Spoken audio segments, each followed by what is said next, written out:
Welcome to another week of Encounter Advent. We are so delighted to have you in our home today. Sadie and I enjoy the quiet afternoons as the children are off at school, but they are anxiously awaiting the time for Christmas vacation. There is so much excitement this time of year. There's so much joy, and having kids in the house, it really seems to amp it up. Sure, the little one is excited for Santa to come, but I think it's something more than that. I think they love the sights and the sounds of the season. They love driving through the neighborhood and seeing the lights and the decorations and all of the joy that just seems to be everywhere. They love that hot cocoa seems to be at every place that we stop, and there's all sorts of treats like cookies and candy canes that seem to just continue to share in the joy. As a parent, Advent is so much busier. You're the one working so hard to prepare that joy. You're, making the list, and you're getting the gifts, and you're doing all of the things that kind of bring so much to the season. And I think for a lot of us, with so many things on our to-do list, it can become very easy to get bogged down.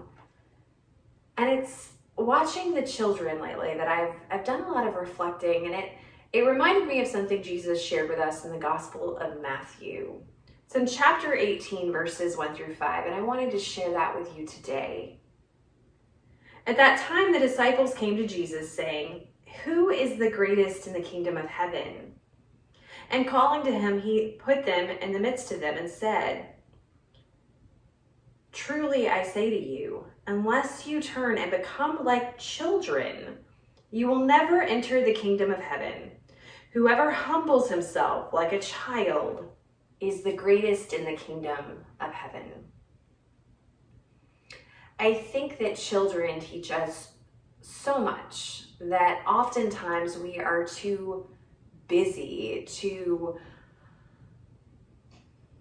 there's too much going on, that we fail to recognize that Jesus is coming. The birth of Jesus is the most important aspect of this season. It's not about the things that we have to do, the presents to buy, all of the meals to prep, and all of the things that we need to do to get out of town or have others come to us. But truly, the purpose of Advent is to prepare our hearts for the Lord. And my prayer for all of us today is that we would receive Jesus with the joy and the excitement of a child.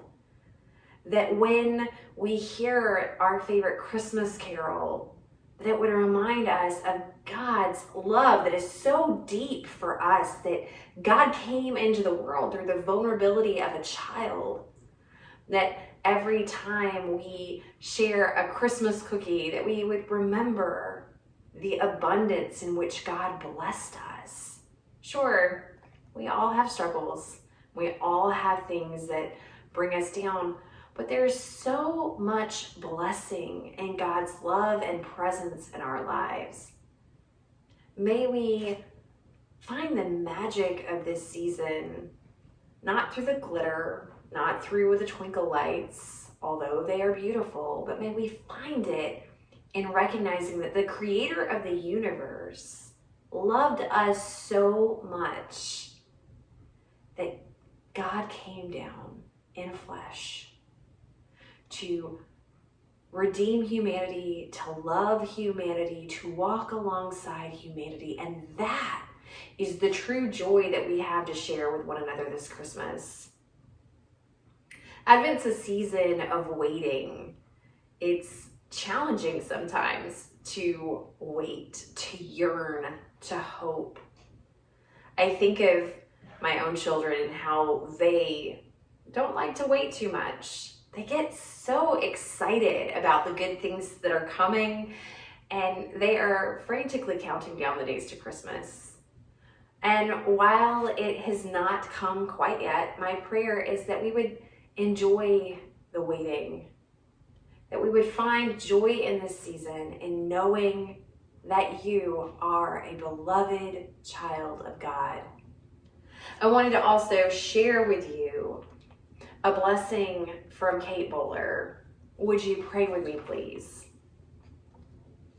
God, we don't yet have a hold of it, but we can almost feel it, or at least the memory of it, the joy that our hearts so long for, the fulfilling of all of our hopes, the completion of our loves, the perfection of beauty brought near. Blessed are we who lift our eyes and recognize, even from afar, that it is you. It was you all along. O God of truth and light, of hope and joy, though we do not grasp it fully, are small steps to know the way we should go. It is the way of joy that delights in love. And in the meantime, we wait in expectation for the refreshing you do, the gathering of all that is into your heart of mercy. God, have mercy. Christ, have mercy. Spirit, have mercy. Alleluia. Christ has come and will come again in glory. Amen. May you feel the blessings of Christ this Advent season.